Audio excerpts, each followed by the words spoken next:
એમાં વાસ્તવિકતા સમાયેલી છે. પ્રમુખ સ્વામી મહારાજ કહેતા કે તમે કુવામાં ડૂબકી મારો અને નીચે જઈને તમે સંડાસ કરો તો તમે બહાર આવો ને પહેલા તમારું પોત પ્રકાશી જાય તમે નીચે જઈને શું કર્યું છે. આ બહુ ગામઠી ભાષામાં સામાન્ય વ્યક્તિને, અભણ વ્યક્તિને, કદાચ અબુધ વ્યક્તિને પણ સમજણ પડે એવી ભાષામાં સમજાવતા હતા. પણ એ હકીકત છે. જો જેને જેને ક્રિકેટના બોલ સાથે ચેડા કરે બધાએ ક્રિકેટ છોડવું પડ્યું નહીં? હા કે ના? જેને જેને બેંક સાથે ચેડા કરે બધાએ દેશ છોડવો પડ્યો નહીં? 2-3 જણા લંડન ભાગી ગયા છે, 2-3 જણા કેરેબિયન આઇલેન્ડ ભાગી ગયા છે. બધાને જૂન જુલાઈ મહિનામાં પાછા લાવવાના છે. સમજ્યા? બધાને લાવવાના છે.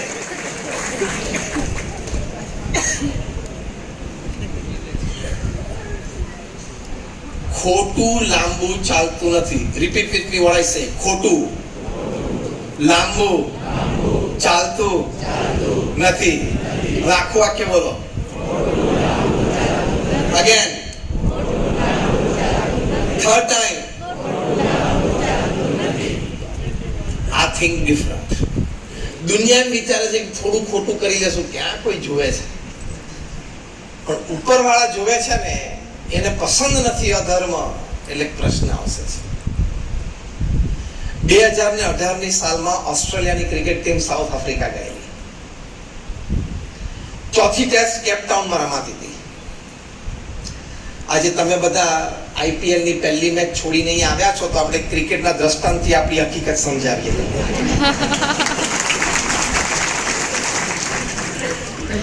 હા, આજે આરસીબી અને સીએસકે ની પહેલી મેચ તમે છોડીને આવ્યા છો. ચોથી ટેસ્ટ કેપટાઉન માંથી ચોથો દિવસ હતો, ટી ટાઈમ હતો. ઓસ્ટ્રેલિયાના કેપ્ટન સ્ટીવ સ્મિથ, જે વર્લ્ડ કપમાં પણ બેટ્સમેન હતા ઓસ્ટ્રેલિયાના, એને અંદાજ આવી ગયો કે કાલે લંચ પછી અથવા ટી પહેલા સુધીમાં આપણે આ ટેસ્ટ હારી જશું. અંદાજ આવી ગયો, જે રીતે ટેસ્ટ મૂવ કરતી હતી. ટી બ્રેક વખતે એને પેવેલિયનમાં ડેવિડ વોર્નર, જે ઓપનિંગ બેટ્સમેન હતા ઓસ્ટ્રેલિયા, જે વર્લ્ડ કપમાં પણ હતા, એમને બોલાવીને કહ્યું કે I think will lose the match. એટલે ડેવિડ વોર્નરે કીધું હા, કાલે લંચ થી ટીની વચ્ચે આપણે મેચ હારી જશું, કે હારવી નથી. તો શું કરશું? તો કે ખેલ તો કરવો જ પડશે. જો નીતિમત્તા અને પ્રામાણિકતાની બહાર જવાની વાત શરૂ થઈ એટલે એક ત્રીજા પ્લેયર, જે લેસર નોન અને નવો જેવો હતો, આજ્ઞાંકિત, જે કેપ્ટન આમ કે બેસી જઈને ઉભો થાય, બિચારા નવું હતું, કરિયર ચાલુ કરવાનું હતું હજી, એવો એક પ્લેયર કેમેરુન બેનક્રોફ્ટ, એને બોલાયો કે હવે આપણે જ્યારે ટી પછી પાછા ગ્રાઉન્ડ ઉપર જઈએ ત્યારે આપણે નવો બોલ લેશું. તું એક લોખંડની પતરી ખિસ્સામાં રાખજે, તને મિડઓન પર ઉભો રાખશું, એટલે દરેક બોલ તારી પાસે રમાય, પછી ગમે ત્યાં જાય બાઉન્ડ્રીમાં આ બાજુ, પણ છેલ્લે તારી પાસે આવે ને તારે બોલરને આપવાનો હોય ને, મિડઓન પર જે પ્લેયર હોય એને. તું બોલરને આપે ને પેલા પતરી ઘસજે અને એક બાજુ જ ઘસવાની ચાલુ રાખવાની, સીમની એક બાજુ. એટલે સીમની એક બાજુ બોલને ડલ કરી દેવાનો, એક બાજુ શાઇનિંગ હોય. ડલ થાય એ બાજુ રફ થઈ જાય અને શાઇનિંગ બાજુ તો હજી એકદમ ચકચકાટ હોય. આવો બોલ થાય ને એટલે પેસ બોલર્સને રિવર્સ સ્વિંગ ચાલુ થઈ જાય. હવે આ બધા ઓસ્ટ્રેલિયાના બોલર્સ બધા 90-95 માઇલ્સ પર આવરની ડિલિવરીઝ નાખતા હોય, એમાં રિવર્સ સ્વિંગની યારી અને પીચ પરથી મળવા માંડે એટલે બોલ પડીને 2 ફૂટ કટ થાય બે બાજુ. એટલે બેટ્સમેન માટે તો આ બ્રહ્મોસ મિસાઇલ જેવું જ થઈ જાય, બહુ ડેન્જરસ. રિવર્સ સ્વિંગ ફૂલ થતા હોય પીચ ઉપર, ત્યારે બેટ્સમેનોને ટકી રહેવું અત્યંત અઘરું છે. અને આ ભાઈ જ્યારે એની પાસે બોલ આલે, ખિસ્સામાંથી પતરી કાઢે, આમ ઘસે, આમ જતો પછી પાછું પેન્ટ જોડે ઘસે, પછી બોલ આપી દે. 7-8 ઓવર પછી ત્યાં સુધી મેં બોલને એક બાજુથી ડલ કરી નાખ્યો, શાઇન કાઢ નાખી, રફ કરી નાખ્યો, એક બાજુ શાઇનિંગ અને ક્લીન. રિવર્સ સ્વિંગ ચાલુ કરી વિકેટો પડવા માંડી સાઉથ આફ્રિકા. એમાં એકવાર એ પતરી ઘસતો હતો ને, સીસીટીવી કેમેરાએ પકડ્યો એને. કંટ્રોલ રૂમમાં પેલો કે વોટ ઇઝ ઇટ રબી, એના હાથમાં લાગે છે કે ઘસે છે. પછી રિપ્લે જોયું કે એના હાથમાં કંઈક લોખંડની પતરી છે. એટલે કંટ્રોલ રૂમમાંથી ઓથોરિટીને કહેવામાં આવ્યું કે આ જુઓ તમે. ઓથોરિટી જોયું કે હા, એના હાથમાં બ્લેડ છે, બોલને ઘસે છે. Stop the play, call him out. એને બહાર બોલાવવામાં આવે. ખિસ્સામાં શું છે? જેમ આપણે પકડાઈએ અને નાનપણથી આપણને આદત છે ને, મારી પાસે કઈ નથી, પોકેટ વિડીયો ચાલુ હતી, ખિસ્સામાં તેને પતરી કાઢી. નાનો બાળક બિચારો ગભરાઈ જાય, એમાં નવો નવો પ્લેયર ગભરાઈ ગયો કે મેં કર્યું છે બરોબર, પણ મને મારા કેપ્ટને કહ્યું એટલે કર્યું છે. Stop the play, call Steve Smith out. Steve સ્મિથને બહાર બોલાયા તો ગભરાઈ ગયા કે સ્કેન્ડલ પકડાઈ ગયું. તમે આને કહેલું એટલે કન્ફેસ જ કરવાનું હતું. હા, સ્ટીવ સ્મિથ કે મને વિચાર આવેલો અને બોલેલો પણ ખરો, પણ એકચ્યુઅલ એક્ઝિક્યુશન ડેવિડ વોર્નરે કર્યું છે. પકડાઈને એટલે આખી લાઈન હાથમાં આવી જાય. પકડાઈને એટલે આખી લાઈન હાથમાં આવી જાય કે તમારા 2 જણા તો જેલમાં હોય, ત્રીજો જાય. પકડાય એટલે આખી લાઈન હાથમાં આવી જાય.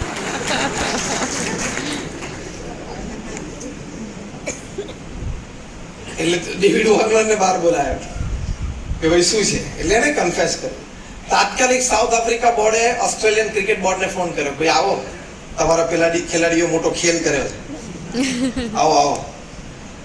પછી બોલાયા ને વિડીયો બતાવીને કન્ફેશન લીધું. ત્યાં ને ત્યાં ત્રણેયને 1 વર્ષનો બેન આપી દીધો. પેલો કેમેરોન બેકડ્રોપ કે ભાઈ હું તો નાનો પ્લેયર છું, આ બંને કીધું ને મારે તો કરવું પડે, રોટી કા સવાલ હે. કેપ્ટન વાઇસ કેપ્ટન કે મારે કરવું તો પડે. આ તો 2 મહિના હોય છે એટલે 10 મહિનાની આપી દીધી. એ ચોથી ટેસ્ટનો 5મો દિવસ પણ એ લોકોને પૂરો ન કરવા દીધો. એટલે ઓસ્ટ્રેલિયાએ ચોથી ટેસ્ટ 8 પ્લેયર સાથે રમી, 350 રન સાથે હારી. એનો જે ઘા લાગ્યો એ લોકોને બેઇજ્જતીનો, 5મી ટેસ્ટ પણ લગભગ 350 રનથી હારી. ટેસ્ટ મેચ 350 રનથી હારવી એટલે શું? સામાન્ય ડોમેસ્ટિક ક્રિકેટ રમે આ બધા. સ્ટીવ સ્મિથ તો વિરાટ કોહલી અને બાબર આઝમના લેવલનો બેટ્સમેન કહેવાય. એ ઘા જે 2018 માં વાગ્યો છે ને, કે આજે 2024 થઈ, હજી એના ટોપ લેવલ પરફોર્મન્સ પર એ વ્યક્તિ આવી શક્યા નથી. વર્લ્ડ કપમાં Steve Smith was not a good show. અનીતિને આચર્યા, અનીતિને તમે અનુસર્યા, એનું આચરણ કર્યું, અને જે ઘા વાગશે ને જ્યારે 10 વર્ષ જિંદગીના બગડશે. 10 વર્ષ જિંદગીના બગડી જશે, ધંધાની દ્રષ્ટિએ, વેપારની દ્રષ્ટિએ અને સંબંધોની દ્રષ્ટિએ. આ પ્રસંગના 6 મહિના પછી અમે ઓસ્ટ્રેલિયન પ્રાઇમ ટાઈમ ટીવી ઉપર સ્ટીવ સ્મિથને રજૂ કરવામાં આવ્યા. એને પૂછવામાં આવ્યું, તમે આટલી શક્તિશાળી ક્રિકેટ ટીમના કેપ્ટન, તમે આ કક્ષાના આંતરરાષ્ટ્રીય વર્લ્ડ ક્લાસ બેટ્સમેન, તમે કેમ આ પગલું લીધું? ત્યારે એને જે વાત કરીને આજે આપણે બધાએ શીખીને જવાની છે. સ્ટીવ સ્મિથ બોલ્યા કે ઓસ્ટ્રેલિયન ક્રિકેટ બોર્ડમાં અમને કહેવામાં આવે છે કે we pay you just not to play, we pay you to win. અમે તમને ખેલાડીઓને પગાર આપીએ છીએ ને, એ રમવા માટે નથી આપતા, જીતવા માટે આપીએ છીએ. એક કલ્ચર ડેવલપ થઈ ગયું છે, એટલે અમારે ગમે તે જીતવું જ પડે. વિન એટ ઓલ કોસ્ટ નું કલ્ચર છે. એમ તમે તમારા એન્ટરપ્રેન્યોરશિપમાં, બિઝનેસમાં પ્રોફિટ એટ ઓલ કોસ્ટ એ કલ્ચર ડેવલપ કરો ને, એટલે આ પ્રશ્નો આવે. પણ કલ્ચર ડેવલપ કરવાનું કે નીતિમત્તા અને પ્રામાણિકતાને છોડીને કાંઈ જ નહીં. પ્રમુખ સ્વામી મહારાજ અને આજે અમારા ગુરુ મહંત સ્વામી મહારાજનો સંદેશો BAPS ના તમામ સંતો, તમામ અમારા કાર્યકર્તાઓ અને તમામ હરિભક્તો માટે છે. હું એક્ઝેક્ટ શબ્દો બોલું છું પ્રમુખ સ્વામી મહારાજના, કે નિયમ ધર્મના ભોગે કોઈ પ્રવૃત્તિ ન કરવી. યાદ છે, નીતિમત્તા અને પ્રામાણિકતાને છોડીને કોઈ કામ જ ના કરવું. નીતિમત્તા અને પ્રામાણિકતાને વાંધો આવતો છોડી દેવાનું. કારણ કે આપણે 80-90 વર્ષની ઉંમરે પણ ગમે તે સમાજની વચ્ચે ઉન્નત મસ્તકે જીવવું છે કે જિંદગીમાં એક કામ ખોટું નથી કર્યું, એ જીવનની સૌથી મોટી ક્રેડિટ છે. Yes or no with this statement? આ જીવનની સૌથી મોટી ક્રેડિટ છે. અહીંયા આપણે આ જુદું વિચારવાનું છે સમાજથી, દુનિયાથી અને ગામથી, કે લોકોને નીતિમત્તા અને પ્રામાણિકતા છોડી દેવા તો છોડી દે, મારે નથી છોડવા. એ તો બધું છૂટી જાય. બિચારો કેમેરોન બેકડ્રોપ તો બેન લાગી ગયો તો ફરી ક્રિકેટ રમવાનું મન ના થયું, યોગા ટીચર થઈ ગયો અત્યારે, યોગાસન. કાંઈ એને કઈક શાંતિ મળે, સામેવાળા કઈક શાંતિ આપે.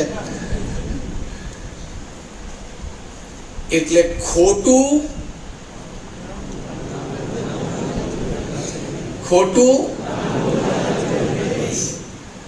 બધી જ જગ્યાએ એપ્લાય થાય, ધંધામાં, પરિવારમાં, વ્યક્તિગત જીવનમાં. So this is first think different. તો તમે જુદા બની જાઓ અને યુ સક્સીડ ડિફરન્ટ. મેં કહ્યું એમ સક્સેસીસ તમારી પાસે, એટલે રિસોર્સિસ તમારી સામેથી તમારી પાસે આવે. ઘણા બધા તમારામાં અહીંયા બેઠા હશે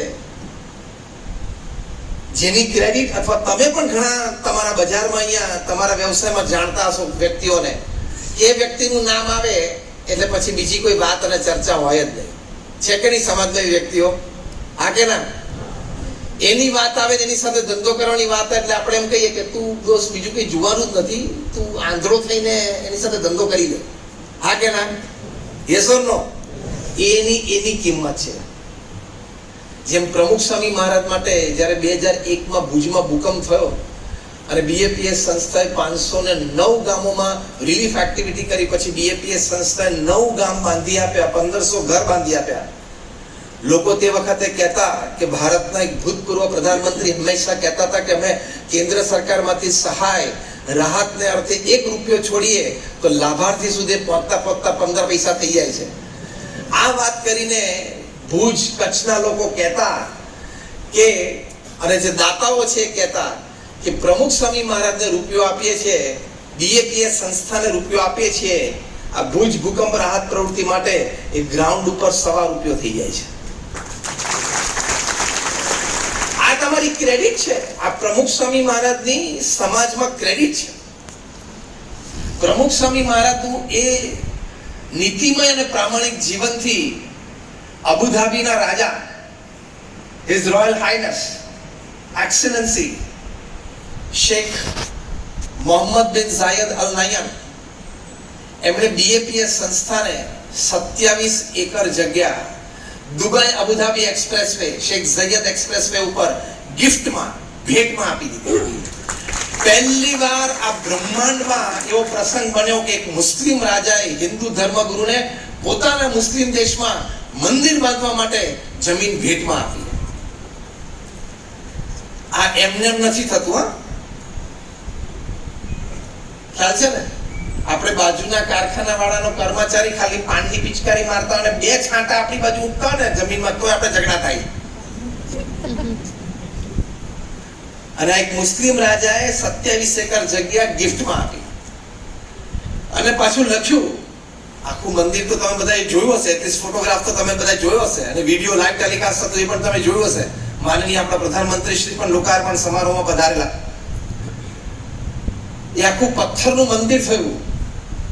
34,000 ટનનું ફાઉન્ડેશન છે, કારણ કે રણ છે.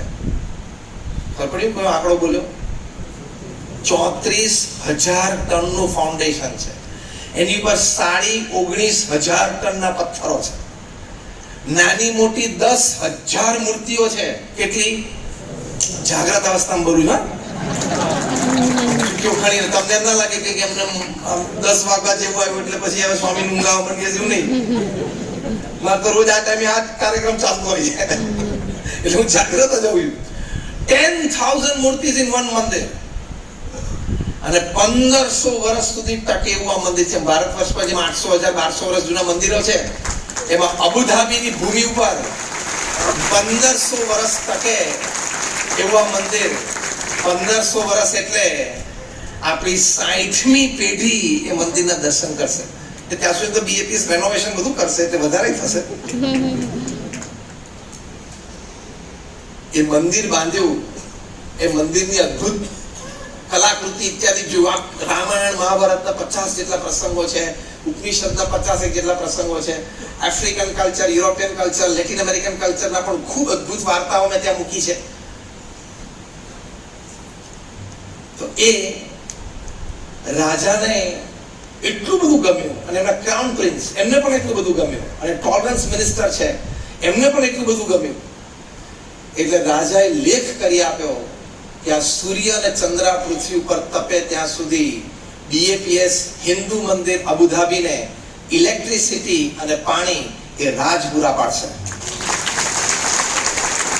કારણ કે ત્યાં રણના દેશોમાં પાણીનું બિલ બહુ મોટું આવે. હા, એ રાજ પૂરું પાડશે. અને પાર્કિંગ આખું સરકારે જાતે બનાવી આપ્યું. 14 એકર ઉપર 400 ગાડીઓનું પાર્કિંગ, ફાઉન્ડેશન, કોન્ક્રીટ, માર્કિંગ, ડિવાઈડર્સ બધું સરકારે મૂકી આપ્યું. એટલે તમારી ક્રેડિટ્સ જ્યારે હોય ત્યારે તમારે લોકોને, સંસાધનોને શોધવા નહીં જવાના. એ લોકો સામેથી તમારી પાસે ધંધો કરવા આવશે, સામેથી તમારી પાસે સંબંધો રાખવા આવશે. એટલે ડોક્ટર એપીજે અબ્દુલ કલામે પ્રમુખ શાહી મહારાજને કહ્યું કે મારે તમારી સાથે કામ કરવું છે, તમારા હાથ નીચે કામ કરવું છે. અને જ્યારે આ બોલ્યા ત્યારે doctor Kalam was the president of India. એટલે પ્રથમ વાત નીતિમત્તા અને પ્રામાણિકતા ચૂકવા નહીં. બીજી અગત્યની વાત, થિંક ડિફરન્ટ. દુનિયા કરતા આપણે જુદું શું વિચારવાનું છે? એ છે વર્ક લાઈફ બેલેન્સ. કામ, પારિવારિક જીવન અને વ્યક્તિગત જીવન, એની વચ્ચે સારી રીતે સમતુલના જાળવવી.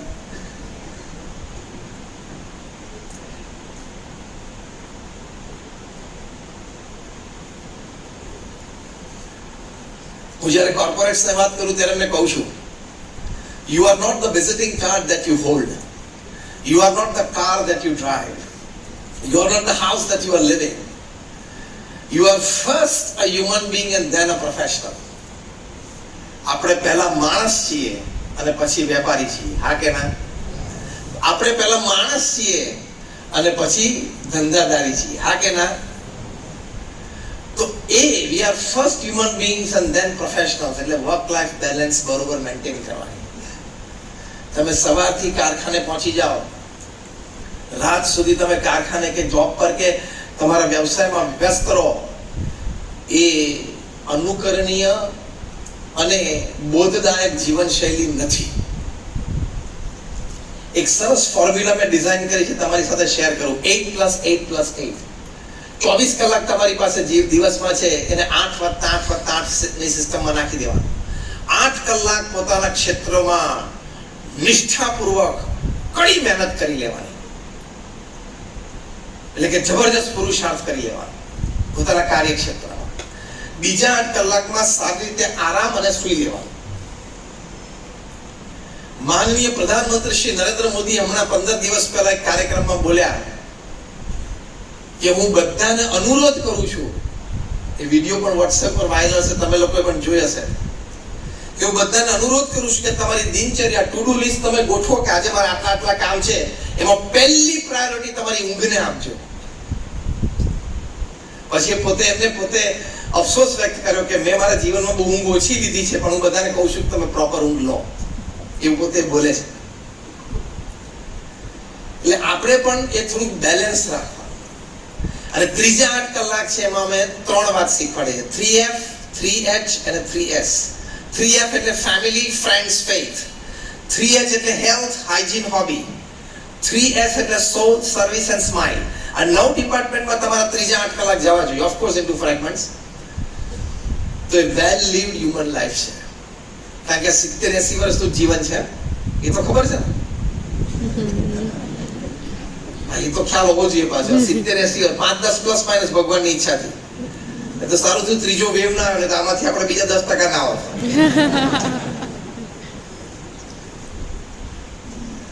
ત્રીજા 8 કલાક અગત્યના છે. Repeat with me. 3F, family, friends, faith. 3H, health, hygiene, hobby. 3S, soul, service, smile. Now smile. ત્રીજા 8 કલાક અગત્યના છે કે જેમાં આપણે આપણું જીવન બેલેન્સ કરી શકીએ છીએ. તો 8+8+8 ની આપણી આ ફોર્મ્યુલા છે. એ ફોર્મ્યુલા પ્રમાણે રહીએ તો work life balance proper maintain થાય. અમારા ગુરુહરિ મહંત સ્વામી મહારાજ 2017 ની સાલમાં અમેરિકા પધારેલા. Ex president of America Barack ઓબામાએ મહંત સ્વામી મહારાજને વોશિંગ્ટનમાં પોતાની ઓફિસમાં આવવા માટે આમંત્રણ આપ્યું. મહંત સ્વામી મહારાજ વોશિંગ્ટન પધાર્યા. બારાક ઓબામા સાથે એમની ઓફિસમાં એ વખતે તો પ્રેસિડેન્ટ 2017 માં નહોતા, 2016 માં એમની ટર્મ પૂરી થઈ ગઈ હતી, 2 ટર્મ એમની. અને એ પોતે હવે એક લોયર તરીકે પ્રેક્ટિસ કરે છે. એમની ઓફિસમાં બેઠા તે વાર્તાલાપ દરમિયાન બારાક ઓબામાએ મહંત સ્વામી મહારાજને એક સરસ વાત કરી. એમણે કહ્યું કે સ્વામી, હું 8 વર્ષ અમેરિકાનો પ્રેસિડેન્ટ રહ્યો, 2 ટર્મ 4 વર્ષની લીધી. મારી 8 વર્ષની પ્રેસિડેન્સી દરમિયાન, હવે સાંભળજો બરોબર, મારી 8 વર્ષની પ્રેસિડેન્સી દરમિયાન એક દિવસ પણ એવો નથી કે જ્યારે સાંજે 7 વાગે હું, મારા પત્ની અને મારી બંને દીકરીઓ, અમે 4 જણા ડાઇનિંગ ટેબલ ઉપર રાત્રિ ભોજન માટે સાથે ન બેઠા હોય. અઠવાડિયામાં 2 વાર બેસતા હોય તો તાલીઓ પાડજો. દુનિયાના સૌથી ધનાઢ્ય વ્યક્તિ વોરેન બફેટે કહ્યું કે સાંજે 6 વાગે હું પેન મૂકીને ઊભો થઈ જઉં છું. સવારે 9 થી સાંજે 6 હું બિઝનેસમેન છું, સાંજે 6 થી 9 હું ફેમિલી મેન છું, અને રાત્રે 9 થી 10 હું એક સ્પિરિચ્યુઅલ આધ્યાત્મિક એન્ટિટી છું. કુમાર મંગલમ બિરલાને એમના પત્નીને ઇન્ટરવ્યુ ટાઈમ્સ ઓફ ઇન્ડિયા લીધેમાં પૂછ્યું કે how are you managing your time. Kumar Mangalam બિરલાના પત્ની એમણે ખૂબ સુંદર ઉત્તર આપ્યો. આજે પણ મારી પાસે ટાઈમ્સ ઓફ ઇન્ડિયાનો આર્ટિકલ છે. કુમાર મંગલમ બિરલાના પત્ની એમને કહ્યું કે બિરલા હાઉસમાં અમારે નિયમ છે કે રાત્રે 8 વાગે બધાએ પોતાનો મોબાઈલ બાજુના રૂમમાં મૂકી અથવા માતૃશ્રીને જમા કરાવી ડાઇનિંગ ટેબલ ઉપર આવી જવા. તો બેરેક ઓબામા સાંજે 7 વાગે ભોજનમાં પરિવાર સાથે જોડાઈ શકતા હોય, પ્રેસિડેન્ટ હોય તો પણ દુનિયાના સૌથી ધનાઢ્ય ઇન્વેસ્ટર વોરેન બફેટ એ પોતે સાંજે 6 થી 9 પરિવાર સાથે રહી શકતા હોય. કુમાર મંગલમ બિરલા 8 લાખ કરોડનું કોંગ્લોમેરેટ છે, Aditya Birla group. From salt to software they make everything. એ જો રાત્રે 8 વાગે મોબાઈલ ફોન બાજુ પર મૂકીને ડાઇનિંગ ટેબલ ઉપર બેસી જતા હોય તો તારે જામનગરમાં શું છે?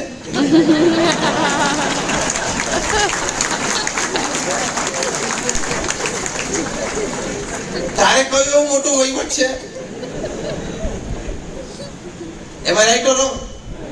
આ 3 કરી શકતા તો તમે કરી શકો. Yes or no? Raise your hands if you say yes. તો કાલથી કરજો. જો તમે ન કરી શકતા તો હું માનવા તૈયાર છું કે તમે કુમાર મંગલમ બિરલા કે વોરેન બફેટ કે બારાક ઓબામા કરતા મોટા છો. હું માનીશ, પણ પછી હું પ્રોડક્શન ને વર્ક કાઢજો બહાર. If you decide you can. નક્કી કરો તો થાય, નક્કી ના કરીએ તો ઓફિસમાં 5:30 બેઠા છીએ. શું બેઠા છીએ? મહિનામાં 20 દિવસ તમે તમારા પરિવાર સાથે રાત્રે 7-7:30. જામનગર તો નાનું ટાઉન છે. આઈ થિંક જામનગરમાં કોઈ પણ એક છેડેથી બીજા છેડે જવું હોય તો હું નથી માનતો અડધો કલાકથી વધારે થાય. 20 મિનિટ તમે બધા કહો છો વડીલો, 20 મિનિટ. તો 20 મિનિટમાં ગમે ત્યાંથી ગમે તે પહોંચી શકો છો. ચલો અડધો કલાક ગણી તો તમે રોજ સાંજે પરિવાર સાથે સમય આવી જ શકો. મહિનામાં 20 દિવસ તમે જો તમારા પરિવાર સાથે રાત્રિ ભોજનમાં સાથે બેસીને રાત્રિ ભોજન પછી અડધો-પોણો કલાક સાથે બેસીને આનંદ અને વાત ન કરી શકો તો let me tell you, you are a very poor manager of time and work. સમય અને કામના બહુ ખરાબ મેનેજર છો તમે. તમને આયોજન કરતા આવડતું જ નથી. સમયનું આયોજન નથી આવડતું, કામનું આયોજન નથી આવડતું. આ 3 સામે તમે જો, તમે 3 કીધા, મારી પાસે લગભગ 20 પ્રસંગો છે. તો થિંક ડિફરન્ટમાં દુનિયા એમ વિચારે છે કે ખૂબ ધંધો કરી લેવો છે, સવારથી રાત સુધી મહેનત કરવી. અમને ઘણા બધા મળે, સ્વામી ગીતાનો કર્મયોગ સિદ્ધ કરો. મેં કહ્યું ભક્તિ યોગ ને જ્ઞાન યોગ છે ખબર છે ને? ત્રણેયનું બેલેન્સ કરવું પડશે, ખબર છે ને? એટલે દુનિયા એ તરફ ચાલે છે. આપણે થિંક ડિફરન્ટ કે મારે બેલેન્સ રાખવું છે. કારણ કે હાર્વર્ડ યુનિવર્સિટી એક દિવસ સર્વે કર્યો, દુનિયાના 1 લાખ વ્યક્તિઓને સર્વે કર્યા, 110 દેશોમાં સર્વે કર્યો, 8 વર્ષ સર્વે ચાલ્યો, across caste, creed, colour, religion, nationality. મુખ્ય પ્રશ્ન એ હતો કે તમારી દ્રષ્ટિએ પૃથ્વી પરનો સૌથી મોટો આનંદ કયો છે? ત્યારે 67% વધારે રિસ્પોન્ડન્ટ્સે કીધું કે spending quality and quantity time with your near and dear ones whom you love and respect, who respects and loves you, is the greatest joy upon this earth. પૃથ્વી પર સૌથી મોટો આનંદ શું છે? કે જે પરિવારજનો માટે તમને પ્રેમ અને આદર છે, એ પરિવારજનોને તમારા માટે પ્રેમ અને આદર છે, એમની સાથે બેસવું, આનંદ કરવો, વાતો કરવી, એ પૃથ્વી પર સૌથી મોટો આનંદ છે. એટલે ટેકન ફોર ગ્રાન્ટેડ નહીં. રાતે 10 વાગે ઘરે જઈએ તો બાયણું તો ખોલે છે, થાળી કરી જ આપે છે, એવું ટેકન ફોર ગ્રાન્ટેડ નહીં રાખવાનું. એ તો કરી આપશે ફરજના ભાગરૂપે, પણ ફેમિલી લાઈફ એન્જોય કરવાની. અમે પ્રમુખ સ્વામી મહારાજને જોયા છે, આજે મહંત સ્વામી મહારાજને જોયા છે. BAPS એમનું ફેમિલી છે. પ્રમુખ સ્વામી મહારાજ સવાર બપોર સાંજ 3 ટાઈમ જમતા, ત્યારે બાળકો હોય, કિશોર હોય, સ્થાનિક અમારા કાર્યકર્તા હોય, સંતો બધા આજુબાજુ બેસતા. ખૂબ વાર્તાલાપ ને ખૂબ આનંદ થતો. સ્થાનિક સત્સંગ પ્રવૃત્તિનો રિપોર્ટિંગ કંઈક હોય, કોઈ નાના બાળક કંઈક વાર્તા કે પ્રવચન કરે તો એને પણ જમતા જમતા પ્રેમથી સાંભળે, એ બાળકને પણ રાજી કરે. કોઈ યુવાનો હોય, એમને કોલેજના પ્રસંગો બન્યા હોય, કહેવા હોય પ્રમુખ સ્વામી મહારાજને, તો કે અમે કહેતા હતા જ્યારે કોલેજમાં હતા ત્યારે, એ બધું એ જમતા જમતા સાંભળતા હતા. બોલો, બધાને કાન આપે, સ્મિત આપે, આંખ આપે, બધું જ. Connection with your family.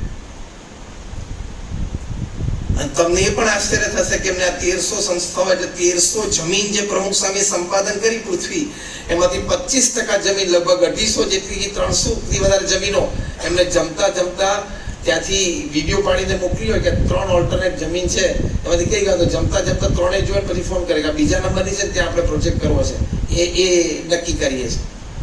300 થી વધારે જમીન એમને ટીવી સ્ક્રીન ઉપર નક્કી કરી છે.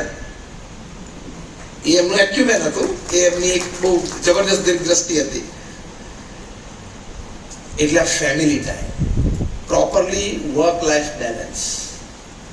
એટલે 9 થી 6 આપણે ખૂબ સુંદર કામ કરી લેવાનું, 6 થી 9 પરિવાર સાથે રહેવાનું, 9 થી 10 એક આધ્યાત્મિક અસ્તિત્વ તરીકે જે પણ ભગવાનના સ્વરૂપમાં આપણને શ્રદ્ધા હોય એનું કંઈક નામ સ્મરણ કરીએ, કંઈક સદગ્રંથ વાંચીએ, તો આખા દિવસનો થાક ઉતરી જાય, ડિસ્ટ્રેસ થઈ જાઓ, ડિસ્ટ્રેસિંગ આવી જાય અને ડિટોક્સિફિકેશન આવી જાય.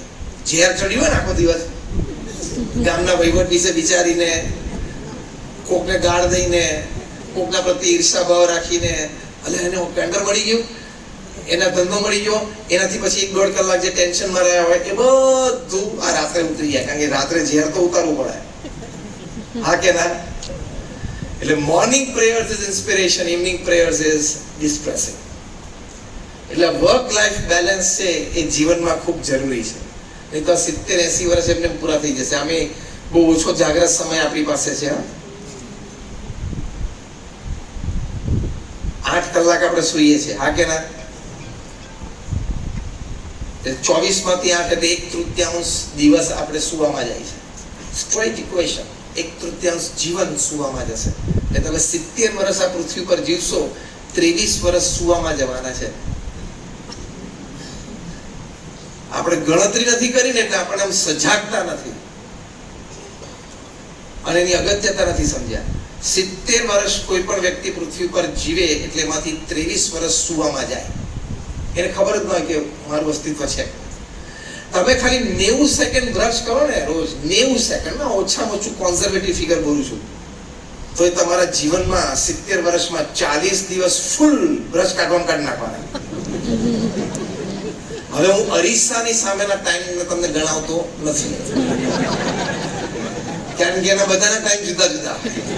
પછી આમ આગળથી જોવે, આમ સાઈડમાંથી જોવે, ગોળ ફરીને જોવે. હવે તારું બીબું ગળાઈ ગયું છે, એમાં કોઈ ફેરફાર થવાનો નથી.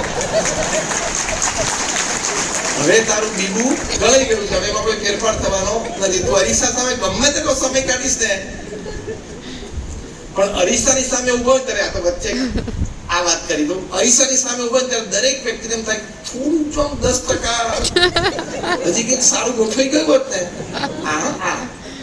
તો એકાદા વુડમાં લાકડામાં હું ચાલી જાત. Bollywood, Hollywood, Tollywood, Bollywood, Hollywood જેટલા વુડ છે પૃથ્વી ઉપર, પણ 10% ભગવાન એટલે બાકી રાખ્યું છે ઓડિયન્સ ભરવા માટે. બધા જો સ્ટેજ ઉપર ચડી જાય, ઓડિયન્સમાં કોણ બેસે? બધા સ્ક્રીન ઉપર, સિલ્વર સ્ક્રીન ઉપર જતા રહે તો થિયેટર કોણ ભરે? એટલે 10% એટલે ઓછું રાખ્યું છે. એટલે એનો અફસોસ કરવો, આ થિંક ડિફરન્ટ. એનો અફસોસ ના કરતો, જીવનભરના અફસોસ હોય લોકોને કે 10% જો આ ગોઠવી દીધું ને ભગવાન હરવું, તો બોમ્બે પહોંચી જાય, ગોરેગાંવ. આ વર્ક લાઈફ બેલેન્સ, ડિસ્ટ્રેસિંગ, ડિટોક્સિફિકેશન. બીજી એક અગત્યની વાત છે કે આપણે બધા અહીંયા બેઠા છીએ, આપણને બધાને ભગવાનની કૃપાથી અને આપણા બધાની વ્યક્તિગત મહેનતથી આપણને સામાન્ય મનુષ્ય કરતા કંઈક આપણી પાસે વધારે છે. હા કે ના? યસ ઓર નો? એ જે સામાન્ય મનુષ્ય કરતા વધારે છે એમાંથી 5-10% આપણે સમાજના ઉત્કર્ષ માટે, ધર્મના કાર્ય માટે ચોક્કસ વાપરવું જોઈએ. ન વાપરીએ તો આપણે ભગવાનના અને સમાજના ગુનેગાર છીએ.